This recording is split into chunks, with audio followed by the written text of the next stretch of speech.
What you are about to hear is a summary of an intelligence document. The document was produced by a private intelligence contractor over a period of 4 months. It cost approximately $40,000 to assemble and represents the work of 3 analysts, 2 field operatives conducting physical surveillance, and 1 technical specialist who spent 6 weeks mapping the digital infrastructure of the subject building. The document is 47 pages long. We are going to summarize the relevant sections.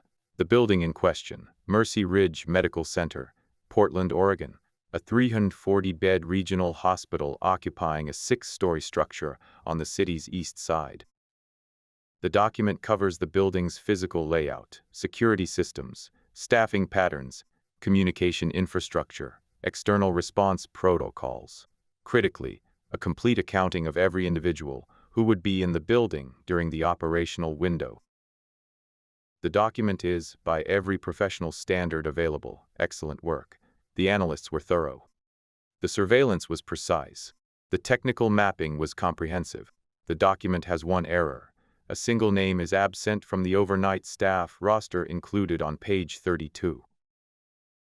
The name is absent because the person it belongs to was not scheduled to work the night of November 14th when the document was finalized. She was added to the schedule 48 hours before the operation as a last-minute substitute for a colleague who called in sick. Too late for the intelligence cycle. Too late for the analyst to update page 32. Her name is Ren Doss. She is the only person in the building who is not in the document. She is also the only reason the document's operational plan fails. Let us start at 10:51 p.m. on November 14th, when Ren Doss pulls into the Mercy Ridge parking structure in a 12-year-old Subaru Outback with 78,000 miles on it, and a pine tree air freshener that has stopped smelling like pine, and a thermos of coffee that she made at home 40 minutes ago, and that is already too cold. She does not know about the document. She does not know about the $40,000 or the 4 months or the 47 pages. She knows she is filling in for Kelly, who has the flu. She knows she has never worked at Mercy Ridge before. She knows she needs to find the charge nurse station, review the floor, and be functional by 11. Before this story breaks your heart and rebuilds it again, please subscribe to this channel, ring that bell, and drop a comment below telling me which town or city you're listening from tonight. I read every single one. She has done this before. Different hospital, different floor, same essential task. Ren Doss has filled in for sick colleagues at 11 different hospitals in the Portland metro area over the past 3 years. And each time she has walked into a building she has never worked in, and has been functional within minutes. Because she is good at new buildings. She is good at new buildings for reasons that are not about nursing, and that she has not explained to anyone. But we will get to that. First, 10:51 p.m. The parking structure, the Subaru, the too cold coffee. The woman who is not in the document, carrying her backpack through the rain toward the entrance of Mercy Ridge Medical Center, where she is about to become the most important person in a building full of people who do not know she exists. She found the charge nurse office. She introduced herself to the outgoing evening charge, a man named Brett who had the specific exhaustion of someone at the end of a long shift and who was immensely glad to see her. He gave her the handover in 11 minutes. Patient census, acuity levels, the 2 situations requiring close monitoring, the names of the floor staff, the code for the medication cabinet, the location of the service elevator. She absorbed it all. She asked 4 questions, 3 of which were clinical and 1 of which was not. The non-clinical question, she asked about the building's layout, specifically the service corridors, the access points between floors, the emergency access routes. Brett thought she was asking about evacuation routes. He gave her the standard orientation. He pointed to the evacuation map on the wall. He told her the floor had 3 exits, and the service elevator was at the north end, and the connecting corridor on the east side, she said. Between this floor and the floor below. Brett blinked. I don't think there's a connecting corridor, just the main stairs and the elevator. The engineering schematic shows one, she said, behind the medication room. A maintenance access. She was not asking. She was confirming what she had already looked up in the 90 seconds she had spent on her phone in the car before coming inside, pulling the building's publicly registered structural plans from the county records office database. Brett said, "I've never used it. I don't think anyone has." "Good to know," she said. She went to the nurse's station. She reviewed the patient list. She updated herself on the 2 flagged situations. She assessed the floor staff, 2 overnight aides, and 1 on-call resident who would be in the physician's lounge, and she cataloged what each of them could and could not be relied on for if the shift became complicated. Then she did something that was not in any nursing orientation she had ever received. She walked the floor with the specific attention of someone building a 3-dimensional model of a space in real time. Every doorway, every alcove, every room with a secondary exit or a bathroom that locked, or a window at an unusual angle, the supply closets and where they connected, the ceiling access panel above the north supply room, and whether it was the kind that required a tool or the kind that required only a hand. This took 22 minutes. She was also simultaneously doing her first patient rounds, which she completed to the full standard the floor required. She could do 2 things at once. She had always been able to do 2 things at once. In her previous life, this had been called situational awareness and had been assessed on a scale from 1 to 10. She had consistently scored 9.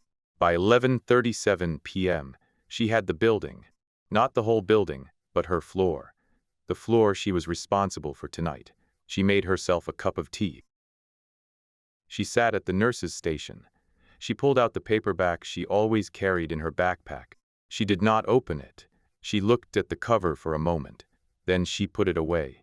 She looked at the nursing station clock. She had a feeling she could not fully articulate, and that she had learned, across 12 years and 3 continents, to trust. Something was going to happen tonight. Let us spend a moment with the people who planned this. Not to humanize them. The narrator is not interested in humanizing people who planned a coordinated, armed takeover of a hospital with 200 patients inside, but to establish what Rendas was up against, because the context matters for understanding what she did. The team leader's name was Royce. He was 46 years old. He had spent 8 years in a private military company after leaving a government special operations unit, and he had, in those 8 years, run 14 operations across 6 countries. His record was 14 completed operations and 0 operational casualties, meaning none of his people had been hurt in any operation he had led. This was a record that commanded respect in his professional environment, and it was what had made him expensive and what had made him attractive to the people who hired him for this. The objective: a server room on the 5th floor. A specific server in that room. A specific drive in that server. The data on that drive was the reason $40,000 had been spent on an intelligence document, and the reason 6 highly trained people were in a parking structure in Portland at 11:45 p.m. with equipment cases that contained things that had never cleared customs through any conventional channel. The clients, the people who wanted the drive, were in a building across town, waiting. They would not be named here, because the naming of them was something that the contents of that drive were going to make someone else's job. Royce had read the intelligence document 3 times. He had memorized the floor plan. He had conducted 2 site visits posing as visitors to patients on different floors. He had updated the operational plan 17 times across 4 months as new intelligence arrived. He was confident in the plan. He was right to be confident in the plan. It was a good plan, built on good intelligence, and when they initiated at midnight exactly, the first 2 minutes went as precisely as he had designed. Then his number 3 stopped responding on the radio. Then number 5. Then, 4 minutes later, number 2. Royce stood at the end of the surgical corridor at 12:14 a.m. and ran through the possibilities. System failure. Possible but unlikely. The comms had been tested 4 times in the past week. Simultaneous technical issues. Mathematically improbable. Individual casualties. 3 in 4 minutes, without any sound carrying to him, without any alarm triggering, without any change in the floor's ambient environment. He arrived at the only remaining possibility. There was someone on this floor who was not in the document. He keyed his radio. Status check, all units. Silence. 4 people not responding. He stood in the corridor. His timeline. 33 minutes remaining before external response became possible. His remaining team, too. His objective. Still the 5th floor, he thought. He was very good at thinking. He thought, whoever is doing this knows the building. They are moving faster than they should if they are learning it in real time. They are not panicking. They are executing with the efficiency of someone who has a plan. Which means, and this was the assessment that changed his understanding of the night, whoever is on this floor is not a coincidental obstacle. They are a professional operating in their element. Who had he not accounted for? He pulled up the staff roster on his phone. He went through it name by name. He reached the bottom. He found the handwritten edition. DOS as W. He stared at it for a moment. He thought, 48 hours. The edition was dated 48 hours before the operation. His intelligence package had been finalized 72 hours before. A 24-hour gap, 24 hours in which someone named W. DOS had been added to a schedule that his document had already finished. He had a decision to make. He could abort, the intelligent choice when an operation encountered an unplanned variable of unknown magnitude. He could continue with 2 people, possible but degraded probability, or he could find W. DOS. He chose to find Ren DOS. This was not his best decision. Ren was in room 8 when she heard Royce's radio crackle. She had been expecting this, not the radio specifically, but the signal that would come when the team leader understood what had happened to his people. The shift from offensive operation to active search. The moment when the threat changed shape from executing a plan to hunting a specific person. She had prepared for this moment. Room 8, the elderly man. His name was Gerald Tate, 73, 3 days post-hip replacement, the specific combination of frail and stubborn that was its own category of patient. He had been awake when she came in. He was always awake. He had told her earlier, ever since the surgery. The nights were long. Something's happening, he said. It was not a question. He was a man who had lived long enough to know the difference between a building running normally and a building running under constraint. Yes, she said. She pulled his privacy curtain. She checked his IV. She adjusted his position by 2 degrees, the specific adjustment that would reduce his hip pressure and extend his comfort window by approximately 2 hours.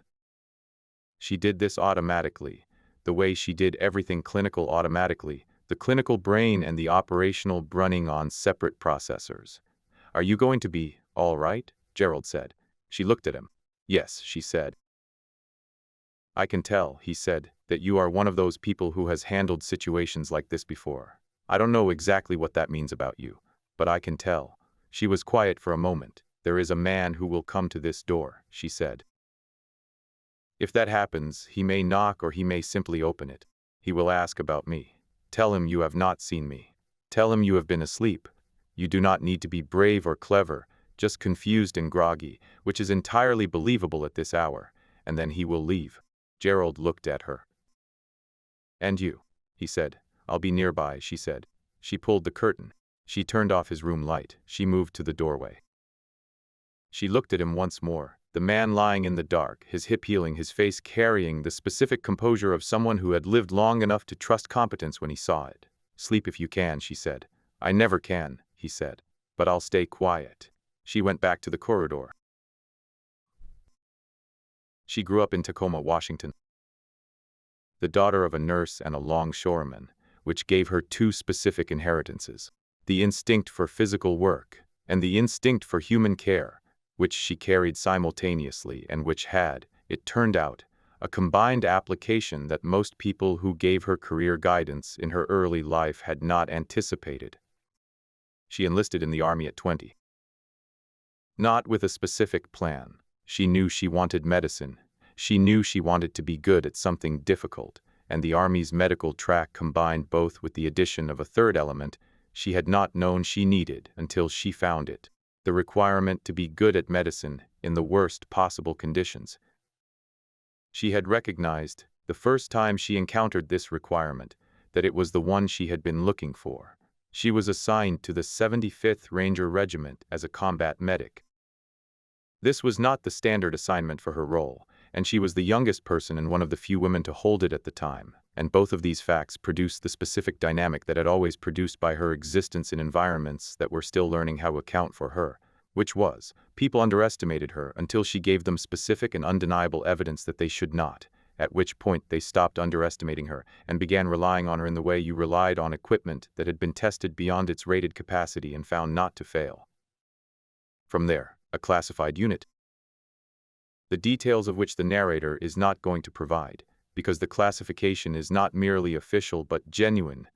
There are people alive because of operations conducted by that unit, and the ongoing protection of those people requires that the specifics remain unspecified. What can be said? 12 years, 2.5 of which she spent at a posting so remote that the resupply flights came twice a month. 11 confirmed mass casualty events managed as the primary medical officer.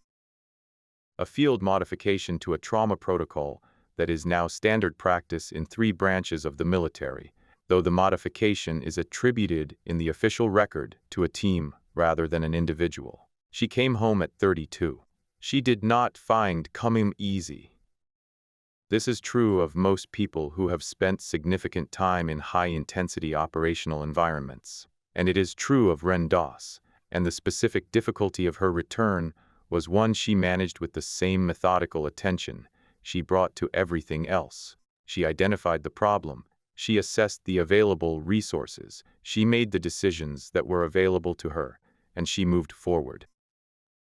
The nursing was already in her. The civilian credential was a formality. She passed her boards in the 96th percentile. She had taken a permanent position at a hospital in Portland and had kept it for 3 years, and alongside that permanent position, she had maintained a registry with a staffing agency, which was how she ended up filling in for sick colleagues at hospitals across the metro area. Which was how she ended up at Mercy Ridge on November 14th. She had almost not taken the shift. She had been about to say no. It was late notice. She was tired. She had a run planned for the morning. She had said yes, because Kelly sounded genuinely miserable on the phone, and because Ren was the kind of person who said yes when the alternative was leaving someone without coverage. 200 people in a hospital would be glad she had that quality. She would not say that. She would never say that, but it is true.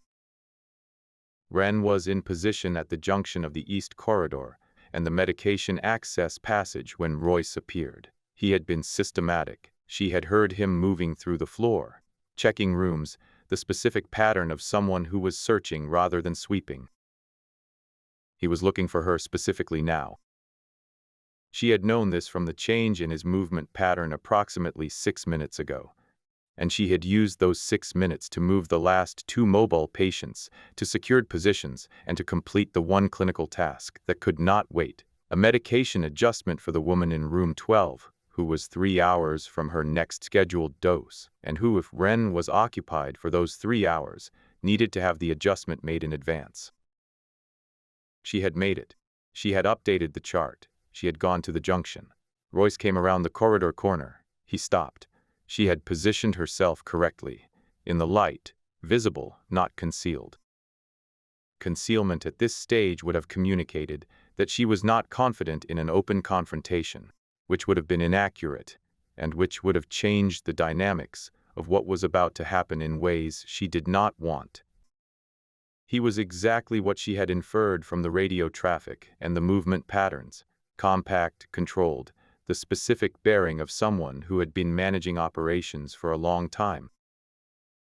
His face was the face she had come to recognize across 12 years of working alongside and occasionally against people in his category, completely neutral in a way that took training, not blank, present, just not giving anything away. She recognized the category. She was in the category. He looked at her the way she had looked at Gerald Tate earlier, with the specific attention of someone running an assessment. She let him run it. Doss, he said. Royce, she said. He was quiet for a moment. She had used his name. This required explanation from his perspective, and she watched him construct the explanation. She had taken his radio. She had listened to the team communication. She had identified his call sign. This explanation was accurate, and he arrived at it in approximately 3 seconds, which was fast. How many of my people? He said. 5 are secured, she said. Nobody is seriously hurt. 2 have bruising that will be unpleasant for a week. Everyone is alive. He processed this. The 6th. He said, your inside man has been in room 3 since 12:09, she said. Patient complained he was making her uncomfortable. I moved him. She watched him process the fact that she had identified and neutralized his inside asset without knowing in advance that an inside asset existed. She had simply noticed a visitor whose behavior was inconsistent with visiting and had acted on the inconsistency. You have 22 minutes, she said. Before external response is guaranteed, the silent alarm went out at 12:37 on the backup system that your jamming did not cover, because it runs on a cellular network that uses a different frequency band than the primary communications infrastructure. I triggered it after I completed patient safety protocols, not before, because patient safety comes before everything else, including operational timelines. You have 22 minutes, and then you will have a much larger problem than me. Royce looked at her. Who are you? He said. It was the question, the one that every person in this series who had encountered one of these women had asked, in some form, at some point. The narrator had answered it differently every time, because the answer was different every time. Here is the answer for Ren Doss. Nobody who was supposed to be here tonight, she said. Which is the entire problem, from your perspective. A pause. The drive, he said. 5th floor. That is why we're here. I know why you're here, she said. I don't care about the drive. I care about the 200 people in this building. If you walk out of here right now, without the drive and without harming anyone else, I will tell the responding officers that the situation was contained by building staff before their arrival, and that the individuals involved left the building voluntarily. That is the most accurate version of the truth that is also available to you. He looked at her. You're offering me a deal. I'm offering you the next 21 minutes, she said. You can use them to attempt to reach the 5th floor with no functioning team, facing someone who knows this building and who has already demonstrated what that means for your operational capacity. Or you can use them to leave. He was quiet. He was thinking. She could see him thinking, not the way most people's thinking was visible, which was messy and iterative and emotional. His thinking was clean. A man running options and eliminating the non-viable ones with the efficiency of someone who had been doing this for a long time. You know what's on the drive, he said. It was not quite a question. I have an idea, she said. I also don't have clearance for the idea I have, so I'm going to stay in my lane, which is this floor, these patients, and your exit. Another pause. Walk me through the exit, he said. She did not let herself feel relief. Relief was premature, and premature relief was the thing that caused the last-minute errors she had never been able to afford. Service stairwell. West side. Takes you to the loading dock. Your vehicles are in the structure on the east side, which means you have a 200-yard walk in the rain, but you have 20 minutes to cover 200 yards, so the math is fine. He looked at her for one more moment. Then he said, with the specific professionalism of someone who had just lost an operation, but had retained the ability to recognize when the person opposite them had beaten them cleanly. Good work. She said nothing. She watched him go. She released the secured team members into the custody of the hospital security office, having called security at 12:44 a.m. on the internal phone line that was not affected by the jamming, and that she had identified on her initial building review at 10:59 p.m. Security had been managing the lockdown on the other floors. The team had secured communications and movement, but had not physically reached the other levels. The containment had been partial, which was what Ren had assessed from the beginning, and which was part of why she had not panicked in the first minutes. An operation this size, with this team, could not fully control a six-floor hospital. They had controlled her floor, which was the floor between them and their objective. That was the specific pressure point. She had been the specific pressure point. The police arrived at 1:02 a.m. The federal response, which arrived 8 minutes later, suggested that the silent alarm had reached the people it was designed to reach, which meant the data on the fifth-floor server was exactly what she had inferred it was, which was not something she was going to discuss with anyone tonight, or possibly ever. She gave her statement to the lead detective, a woman named Vasquez, who was efficient and who asked good questions and who wrote everything down in the specific shorthand of someone who had taken thousands of statements and who recognized, within the first 4 minutes, that the person giving this one was not a standard witness. "You contained 6 armed professionals," Detective Vasquez said, midway through the statement. "The situation was contained," Ren said, "most of it before the active engagement phase, through patient management and building knowledge, through doing my job," Ren said. "The patient management is the job. The building knowledge comes with the job. Everything else is incidental." Vasquez looked at her. "What did you do before nursing?" she said. Ren was quiet for a moment. "Medicine," she said. Vasquez held her gaze. She was smart, and she understood that this was the version of the answer she was going to get. "Okay," she said. She wrote it down. Ren gave the rest of the statement. She answered every question accurately.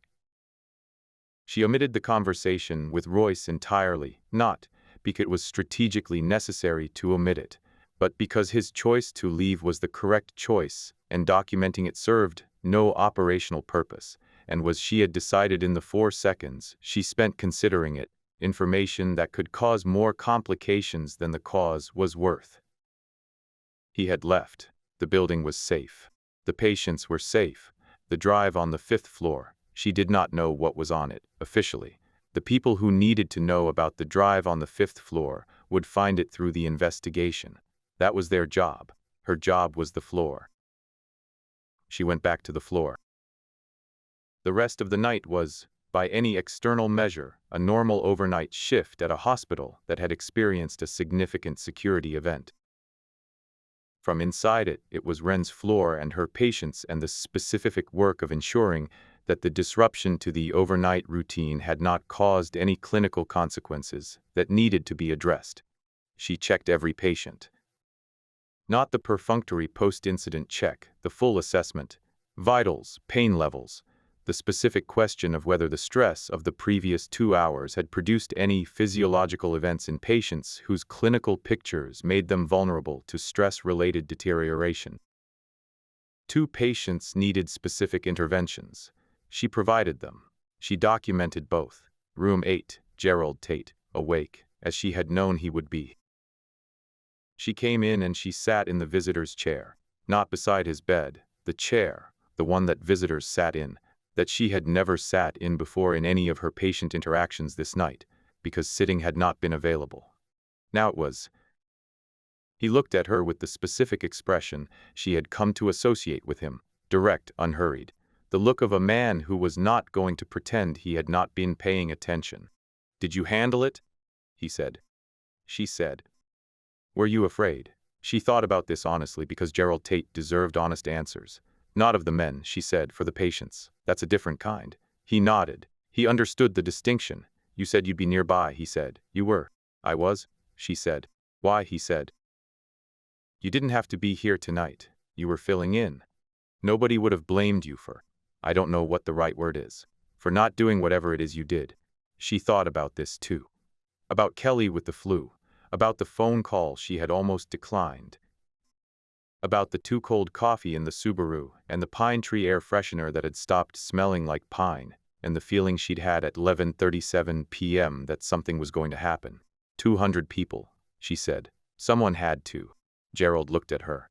"That's not really an answer," he said. "No," she agreed. "It's not." She stood up. She checked his IV. She checked his hip dressing. Everything was exactly as it should be. "Your PT appointment is at 10, she said. The morning nurse will make sure you're ready. You're ahead of schedule. The therapist will be pleased. Will you be back tomorrow night? He said. She said. This was a one-night shift, but whoever is here will know your chart. He was quiet for a moment. You're good at this, he said. Not just the other thing. This, I know, she said. And then, because he had been honest with her all night and honesty was the least she owed him, it took me a while to figure that out. That this was worth being good at. That it mattered the way the other thing mattered. Does it? He said. Matter as much. She thought about the 12 years. About the things she had done that were in the classified record, and the things she had done that would never be in any record. About the 47-page document that did not contain her name. About Royce's 2 words before he left. She thought about room 12, where the woman was sleeping, because Wren had managed her pain correctly 3 hours before it would have become unmanageable. About the specific adjustment to Gerald's position that would let him sleep past 3 a.m. for the first time since the surgery. About the 14 patients on this floor who were, by any clinical measure, exactly as safe as they had been when she arrived. Yes, she said, it matters as much. She turned off his room light. She went back to the nurse's station. She had 4 hours until the morning shift. She used them. The morning shift arrived at 7 a.m. The handover took longer than usual. There was the standard clinical handover, and then the supplementary handover required, after a security event, which involved the hospital's incident management team, and the detective who had taken her statement, and a representative from the hospital's legal office, who wanted to be present for any documentation. She gave everything they needed. She was precise and she was complete, and she was finished by 8:15 a.m. She changed in the locker room. She put on her running shoes, the same ones she had arrived in, the ones she wore on days off. She picked up her backpack, which was lighter now. The paperback she had not opened was still inside it. The thermos she had emptied at 3 a.m., the specific small items that constituted her version of a go bag for a shift at an unfamiliar hospital. She walked through the main lobby.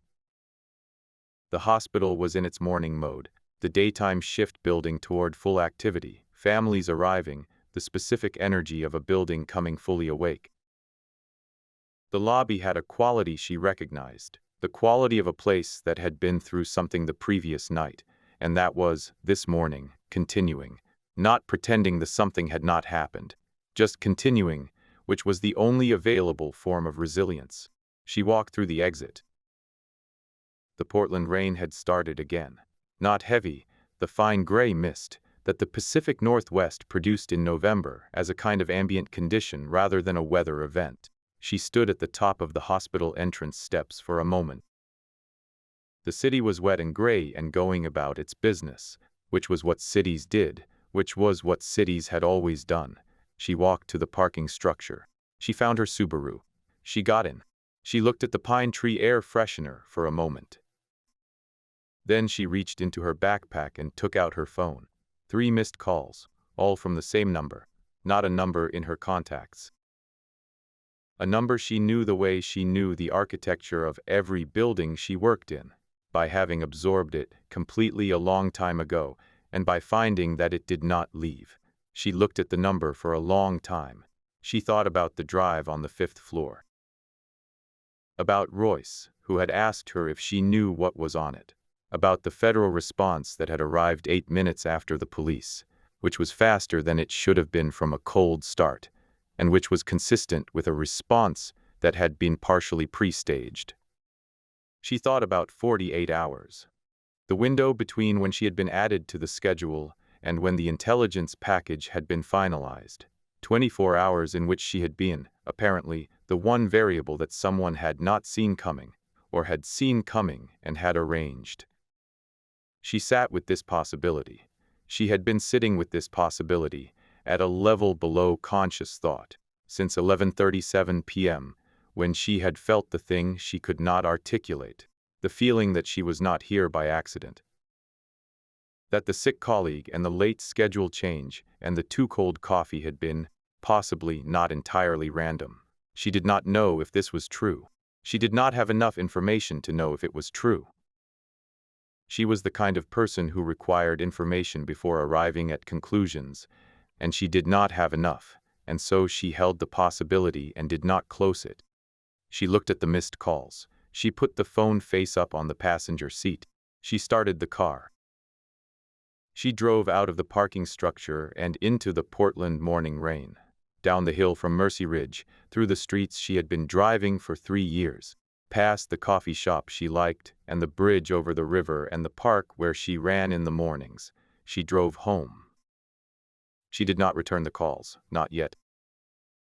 She wanted a shower and sleep and the specific quiet of her apartment, which was small and clean and very specifically arranged, not for aesthetics, but for the reasons a person arranged a space when they had spent a significant portion of their life in environments where the arrangement of space was operational rather than personal.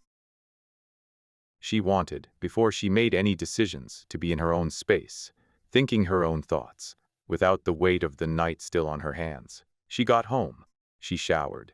She made coffee, real coffee, not thermos coffee, the kind she made in the morning when she had time for it. She stood at the window of her apartment, the rain on the glass, the mountains visible through the cloud to the east, the city going about its Friday. She picked up the phone. She looked at the missed calls. She thought, if they arranged for her to be there, they knew what she would do. They knew she would be the one thing the plan did not account for. They used her. She thought, 200 people. She thought, it still would have been the right thing to do regardless of why she was there. She thought, the question is not whether it was the right thing. The question is whether she is willing to be used for right things by people who do not ask. This was the question, the one she had left the classified world to stop being asked. The one that had cost her more than she could fully account for, across 12 years, and that she had answered yes to more times than she could count, and that she had finally decided to stop answering yes to, not because the things being asked were wrong, but because the asking without asking was wrong, and the using without consent was wrong, and she had wanted, at 32, to exist in a world where the decisions about her life were at least nominally hers to make. She had built that world, carefully across 3 years in Portland, the apartment, the permanent job, the registry shifts that she chose, one by one, with the specific autonomy of someone who had earned the right to choose. She had chosen last night. She had chosen to answer a sick colleague's call. She had chosen to walk into Mercy Ridge. She had chosen, at 11:52 p.m., to stand up from the nurse's station and go to the locker and take what she needed. Whether someone had arranged the conditions for those choices or not, they were still her choices. She called the number back. It rang once. "DOS," said a voice she knew. "Tell me what is on the drive," she said. A pause. The specific pause of someone who had expected to be the one asking questions. "You know, I can't tell me what is on the drive," she said again. "And then tell me whether you put me in that hospital last night, and then we can talk about whatever you want to talk about." Another pause. Longer. Then, the drive contains communications records. The kind that need to be in the right hands before the people whose names are in them understand how compromised they are. "And me," she said. The longest pause. "The schedule change was real," the voice said. "Kelly is genuinely sick. The registry call was genuinely random. We saw the name on the roster 6 hours after you were added to it, and we knew what it might mean for the operation. We did not contact you. We chose to let it play out. You chose to let me walk into a building with a 6-person armed team without telling me. We chose to let you protect 200 people the way we knew you would protect 200 people if you were in the building." She held the phone. She looked at the rain. "Are the right people going to get the drive?" she said. The voice said. "'Cause of last night," she said. She did not say anything else for a moment. Then, "Don't do that again." A pause. "DOS, don't do that again," she said. "If you need me, ask. I will tell you yes or no. But ask." The longest pause of the conversation. "Okay," the voice said. She hung up. She drank her coffee. She stood at the window for a while longer, looking at the rain and the mountains and the city. Then she went to her bedroom. She set her alarm. She lay down. She was asleep in 3 minutes.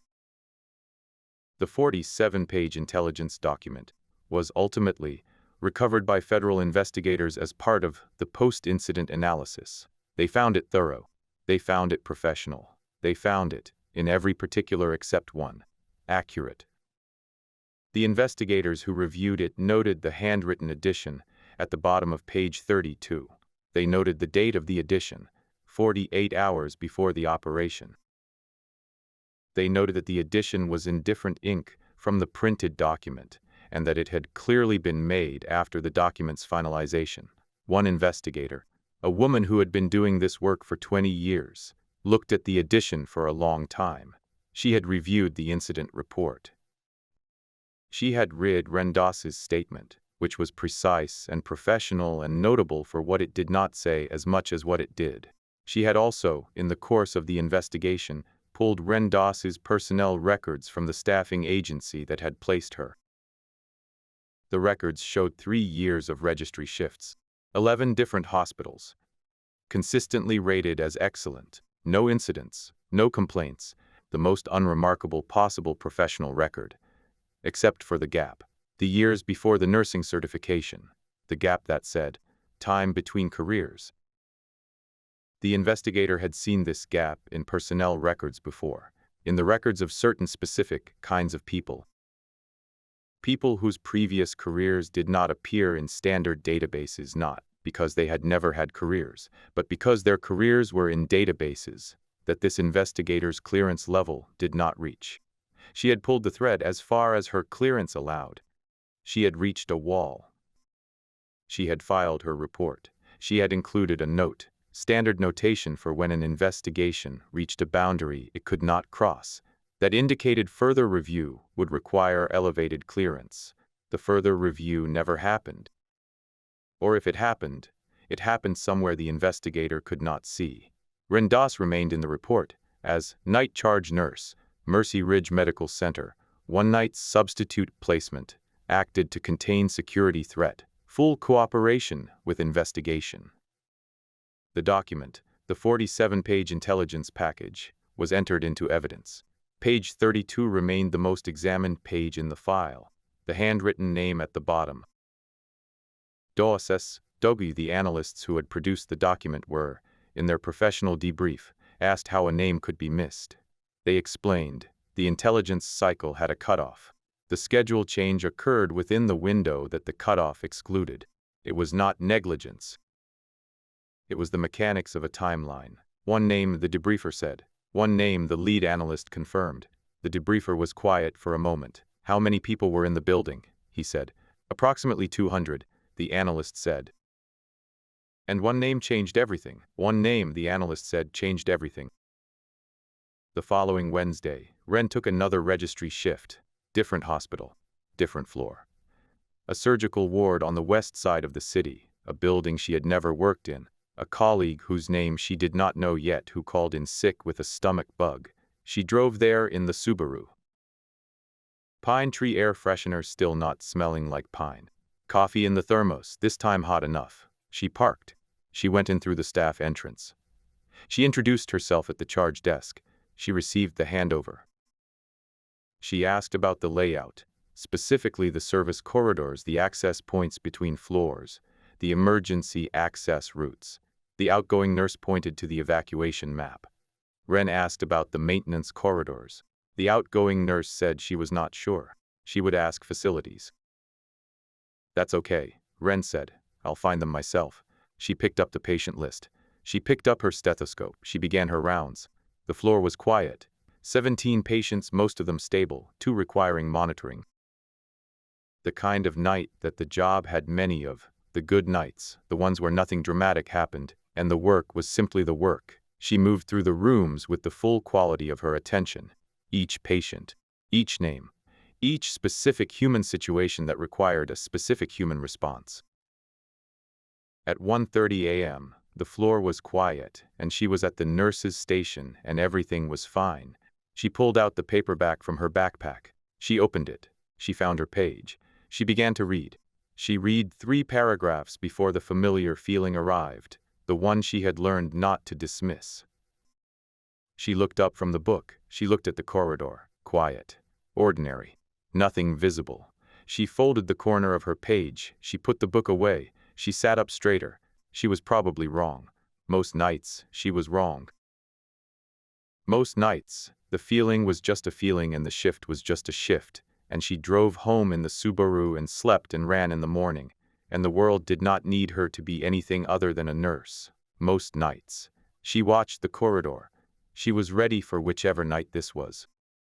That was, in the end, the truest thing about Ren Doss. She was always ready for whichever night it was. The floor was quiet. The monitors cycled their rhythms. The rain against the west side windows. Portland, going about its night. And the nurse at the station, watching, waiting, absolutely present. The only one on duty, as she had always been, as she would always be. If you love this type of intense nurse-taking action tales, hit that like button. Share the video with your fellow thrill seekers, subscribe to our channel, and ring the bell so you never miss a new story.